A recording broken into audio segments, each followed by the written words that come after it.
તો એ શિક્ષક બિચારો કન્ફ્યુઝ થઈ જાય છે કે ભાઈ અહીંયા ભણાવવું કે આ બધું કરવું, જેને લઈ અને સરકારી શિક્ષણ ખૂબ ખાડે ગયું છે. અને આ ખાડે ગયું છે એનું ચોખ્ખી અને સ્પષ્ટ વાત મારી માનવી છે કે આમાં સરકારનો જ વાંક છે. એટલા માટે સરકારને વિનંતી છે કે સરકારી શિક્ષણનું સ્તર ના સુધરે તો આ ગુજરાતમાંથી તમારી સત્તા મૂકી દો. બીજી એક વાત, ઘણી બધી સરકારી સ્કૂલો એવી છે કે જ્યાં રમવાના મેદાનો જ નથી. રમશે ગુજરાત, આગળ વધશે ગુજરાત, આવી તમામ વાતો સરકાર ખૂબ મોટા પાયે કરે છે, પરંતુ વાસ્તવિકતા કંઈક અલગ છે.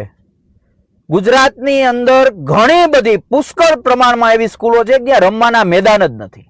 તો બાળકોનો સર્વાંગી વિકાસ ક્યાંથી થશે?